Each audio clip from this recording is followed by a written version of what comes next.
Puji Tuhan, saat ini kita akan kembali bersama-sama melakukan ibadah, artinya saudara sedang berhadapan dengan Tuhan. Tapi ingat, saudara berhadapan dengan Tuhan itu bukan hanya di gereja atau di tempat ibadah atau di tempat persekutuan. Tiap-tiap hari, tiap-tiap saat, saudara berhadapan dengan Tuhan. Cuma saudara nggak mengerti. Kalau hari ini kita sedang beribadah menghadap pada Tuhan, artinya kita dengan kusuk, kita dengar firman Tuhan, kita menyembah, berdoa, dan kita juga sama-sama membaca firman Tuhan.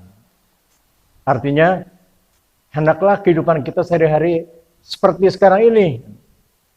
Walaupun tidak seutuh demikian, tetapi paling tidak ada gambaran-gambaran di dalam pribadi kerohanian kita seperti ini. Sebab itu, marilah hari ini sebagai contoh buat kehidupan sehari-hari supaya kita dituntun oleh Tuhan. Mari memasuki pembacaan firman Tuhan yang terdapat di dalam Injil Lukas pasal yang ke-11 ayat yang ke-33 sampai dengan 36 yang berbunyi demikian. Injil Lukas pasal 11 ayat yang ke-33 sampai dengan 36 berbunyi demikian. Pelita tubuh. Tidak seorang pun yang menyalakan pelita lalu meletakkannya di kolong rumah atau di bawah gantang, melainkan di atas kaki dian, supaya semua orang yang masuk dapat melihat cahayanya.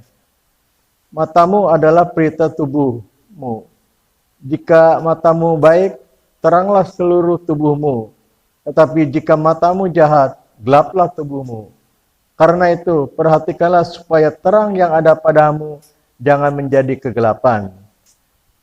Jika seluruh tubuhmu terang dan tidak ada bagian yang gelap, maka seluruhnya akan terang, sama seperti apabila pelita menerangi engkau dengan cahayanya. Puji Tuhan. Tema judul firman Tuhan, biarlah terang itu bercahaya di hadapan banyak orang. Bapak Ibu Saudara, firman Tuhan berkata, janganlah menaruh pelita, meletakkan di kolong rumah atau di bawah gantang. Dan harus di atas kaki dian supaya dapat dilihat, dinikmati cahaya oleh orang. Kalau saya perhatikan di sini, pelita itu adalah lampu. Ya. Kalau sekarang ini lampu sudah dari listrik, elektrik. Tapi pada zaman-zaman dulu belum ada. Jadi harus memakai bahan bakar minyak. Dan tentunya yang bisa menerangi adalah api. Ya. Adalah api. Maka ketika pelita atau lampu tersebut dinyalakan, maka apinya mulai menyala. Nah, posisi lampu ini, firman Tuhan berkata, janganlah posisi lampu ini diletakkan di bawah rumah atau di bawah gantang. Gantang itu semacam gentong gitu ya, tertutup rapat. Nah, itu kan tidak berguna. Lampu ditutupi dengan gentong atau di bawah rumah atau ditutupi kardus atau lain sebagainya. Itu kan tidak berguna. Dan lagi bisa mengakibatkan suatu bahaya ya.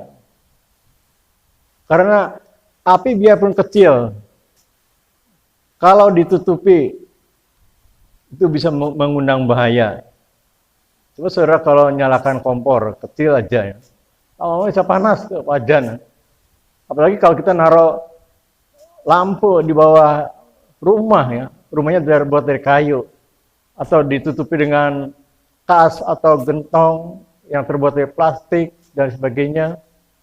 Ada kain, ada kayu, bisa terbakar, bisa kebakaran. Saya itu bebaskan, biarkan bercahaya, biarkan dinikmati oleh semua orang. Itu kata firman Tuhan. Berita itu gambaran daripada iman kita. Iman yang sudah percaya kepada firman. Supaya dilihat, buah-buah menerangi semua orang. Tetapi kalau dihalang-halangi dengan gentong ini, dengan gantang ini, ya tidak terlihat ya. Tidak terlihat. Lalu firman Tuhan berkata di sini, matamu adalah pelita tubuhmu. Jika matamu baik, teranglah seluruh tubuhmu. Tetapi jika matamu jahat, gelaplah tubuhmu. Ya, terang itu merupakan sesuatu yang menyinari ya. Yang menyinari. Tapi kalau ditutupi, dihalang-halangi, ya nggak kelihatan. Ya lama-lama mati ya. Karena tidak ada oksigen, tidak ada udara, lama-lama mati karena ditutupi. Jadi iman kita seharusnya menyala. Iman kita seharusnya kita bisa sukacita, mendatangkan berkat, mendatangkan mujizat dalam kehidupan kita, mendatangkan sesuatu kemenangan. Tetapi kenapa bisa bantut, bisa gelap? Karena banyak ditutupi. Inilah sesuatu yang disenangi oleh manusia. Manusia sudah ada terang malah ditutup-tutupi. Mungkin bisa mati itu pelita atau lampu tersebut. Dan hanya kegelapan yang ada. Mungkin saudara sering lihat ada namanya warung remang-remang atau tempat-tempat diskotik. Lampunya tidak bercahaya terang benderang, redup-redup. Di situ banyak hal-hal yang menyesatkan di dalam kehidupan manusia. Apalagi kalau sampai mati. Tapi manusia justru senang yang begitu. Manusia senang yang gelap-gelap daripada terang. Iya kan? Saudara baca di dalam Injil Yohanes pasal 3 ayat yang ke-19. Terang itu sudah datang. Tapi manusia condong hatinya kepada kegelapan. Kenapa? Soalnya nggak kelihatan. Coba saudara kalau bercermin di tempat yang terang matahari, kelihatan semua, ya, kelihatan semua kekurangan kita. Tapi kalau kita bercermin di dalam rumah, wah kelihatan bagus. Maka pada saat ini firman Tuhan berkata, supaya jangan ada penghalang-penghalang ya, yang menghalangi. Kenapa dunia ini senangnya kegelapan? Coba saya akan bacakan sebentar di dalam Injil Yohanes pasal yang ketiga, ayat yang ke-19, berbunyi demikian. Ya. Injil Yohanes pasal 3 ayat yang ke-19, dan inilah hukuman itu, tetapi terang telah datang ke dalam dunia, tetapi manusia lebih menyukai kegelapan daripada terang, sebab perbuatan mereka adalah jahat. Manusia condong hatinya menyukai akan kegelapan. Ya, perhatikan, orang lebih senang berbuat gelap. Keuangannya gelap. Menggelapkan milik orang lain dan lain sebagainya. Mungkin juga punya istri gelap juga. Dan lain sebagainya. Tapi Tuhan tidak demikian. Tuhan ingin terang, transparan.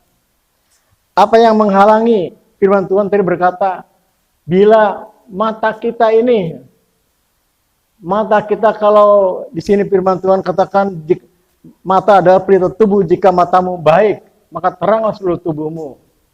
Memang mata kita tidak sakit, mata kita tidak buta, mata kita bisa melihat jelas, tidak buta warna, tidak ada halangan lain-lain. Ya. Tetapi kenapa bisa tidak baik? Bisa lihat tapi tidak baik. Itulah mata yang dikatakan firman Tuhan mengundang akan dosa-dosa. Saudara lihat kalau di dalam kitab Kejadian, kenapa Hawa bisa jatuh? Gara-gara melihat dulu. Melihat buah dan dirayu oleh kuasa kegelapan. Akhirnya jatuh. Dengan mata juga orang bisa iri hati. Dengan mata juga orang bisa nafsu. Dengan mata juga kita bisa pilih-pilih dan lain sebagainya. Ada pepatah mengatakan, dari mana datangnya cinta? Dari mata turun ke hati. Dari mana datangnya dosa? Dari mata turun ke hati juga bisa. Dengan diam-diam dia bisa berbuat kegelapan. Satu firman Tuhan berkata, mata ini juga bisa menghalangi terang yang ada di dalam diri kita. Kita sudah beriman, percaya Yesus.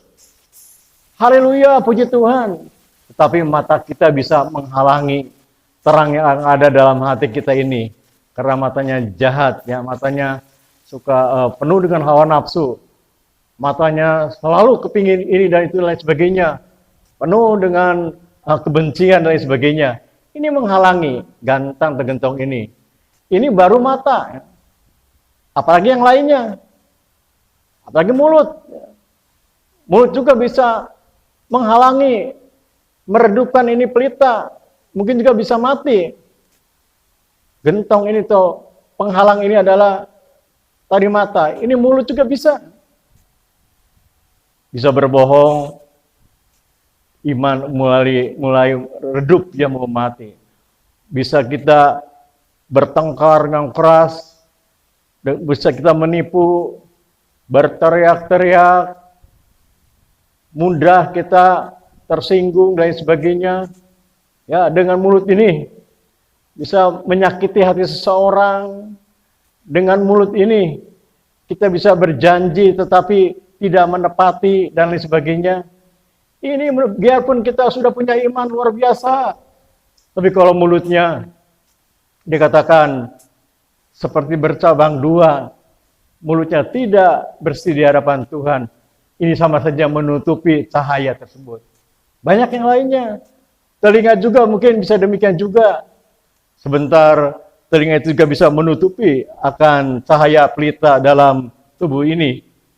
Telinganya kalau seringkali senang mendengar akan desas-desus, berita-berita hoax, berita-berita bohong, berita-berita yang menjelekkan orang lain. Wah, dia bisa tambah panas hatinya. Dan juga bisa kalau dia mendengar pujian, dia dipuji orang, dia disanjung orang, wah bangga. Nah, ketika kita bangga disanjung orang, ketika kita bahagia dipuji orang, itu pelita sudah mulai ini ya, sudah mulai mau mati, ditutup-tutupi oleh yang demikian. Telinga juga harus berhati-hati. Kalau kita banyak dengar firman Tuhan akan timbul iman. Jadi kalau kita telinga ini banyak menyimpan, merubah akan hati ini, itu sama juga dengan menutup-nutupi. Banyak yang lain lagi. Mungkin juga kaki kita, tangan kita, bisa saja menutup-nutupi akan cahaya ini. Tangan kita bisa berbuat salah, mungkin juga bisa memukul orang, bisa mengambil milik barang orang lain dengan diam-diam dan lain sebagainya, bisa berbuat malas dan lain sebagainya. Sama saja bisa menutup-nutupi akan cahaya ini.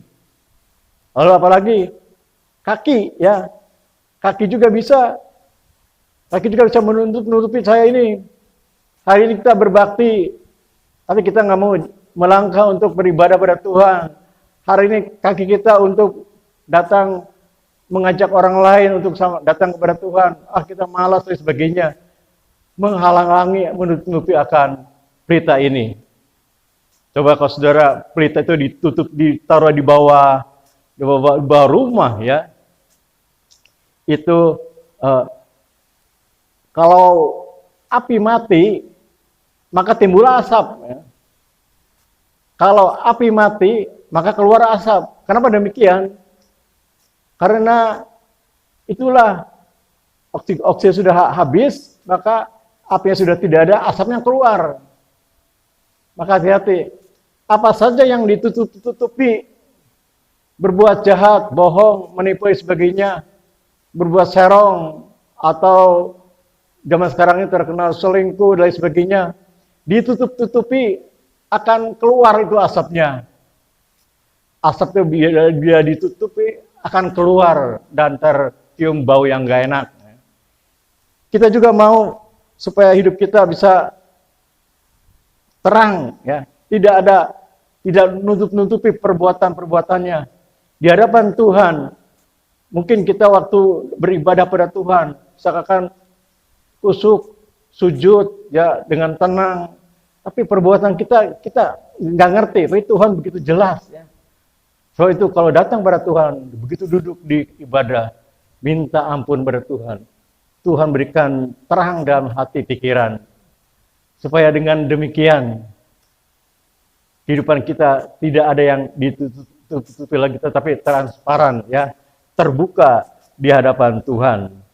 Kalau kita ada maksud baik dalam kehidupan kita, yang menutup-nutupi itu apa, saudara? Yang menutup-nutupi kebaikan itu apa?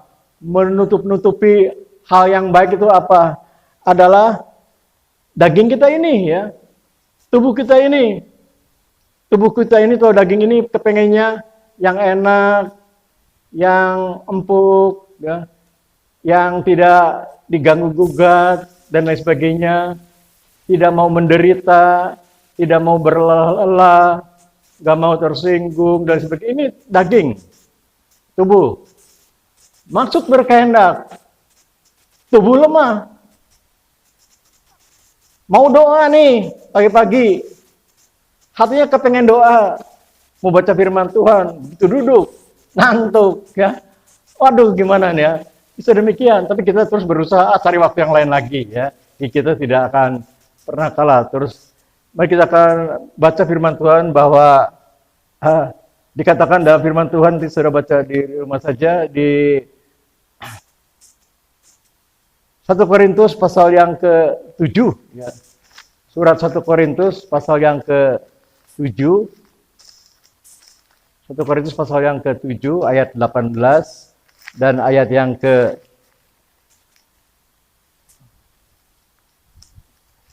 Roma, ya. Roma pasal yang ke-7. Roma pasal yang ke-7 ayat yang ke-18 dan 19. Sebab aku tahu bahwa di dalam aku, yaitu di dalam aku sebagai manusia, tidak ada sesuatu yang baik. Sebab kehendak memang ada di dalam aku, tetapi bukan hal berbuat apa yang baik. Sebab bukan apa yang aku kehendaki yaitu yang baik, yang aku perbuat, melainkan apa yang tidak aku kehendaki, yaitu yang jahat, yang aku perbuat. Ya. Jadi, ingin berbuat baik, tetapi kenyataannya justru yang salah. Ya. Bertolak belakang antara hati yang ada beriman dengan tubuh ini, ya. Selalu bertolak belakang. Sebab itu mari kita akan kalahkan daging ini, ya, dengan iman kita pada Tuhan, dengan memandang kepada Tuhan Yesus. Supaya berita ini bisa bercahaya, menjadi saksi kepada keluarga, kepada tetangga, masyarakat. Jangan sampai ditutupi oleh perbuatan kita. Ya. Di perbuatan kita selalu diterangi oleh yang baik, oleh firman Tuhan. Sehingga kita menjadi saksi di hadapan Tuhan. Setelah itu pada saat ini saya mengajak kepada kita semua, pada hari ini kita memasuki bulan Juli, ya, bulan Juli, di mana kita mengawali bulan yang baru ini di tengah-tengah suasana yang belum stabil, ya, pandemi corona ini. Tapi kita mau munculkan, inilah aku, ya. Ini ada firman Tuhan menyatakan, mengasihi, menjadi saksi kepada yang lain. Jangan kita hanya diam di rumah dan tidak sesuatu, melainkan kita panjatkan doa kepada Tuhan, ya. Dan kita menjadi saksi pula, menjadi Kristus kecil yang bercahaya. Puji Tuhan. Mari kita akan sama-sama berdoa. Bapa di surga, dalam nama Tuhan Yesus Kristus, biarlah pelita atau cahaya yang ada dalam diri kami tidak tertutup oleh perbuatan kami, tidak tertutup oleh hal-hal yang menyenangkan tubuh jasmani ini, tetapi biarlah ada posisi pelita itu ada di atas Tuhan. Biarlah kami menjunjung tinggi akan firman Tuhan dalam kehidupan kami. Bila Tuhan disanjung tinggi, maka berkat Tuhan turun. Terima kasih Tuhan Yesus. Berkati jemaat Tuhan. Berkati bangsa negara kami. Berikan semuanya bangsa kami aman, sehat. Nama Tuhan dipermuliakan. Dalam nama Tuhan Yesus, kemohon semua ini. Saudara pulang bersama ini saat dengan berkat Allah Bapa dalam kerajaan surga. Kasih Tuhan Yesus Kristus dan penyertaan Roh Kudus menyertai kita semuanya. Pada ini saat sampai Tuhan Yesus datang yang kedua. Dalam nama Tuhan Yesus, kemohon semua ini. Haleluya. Amin.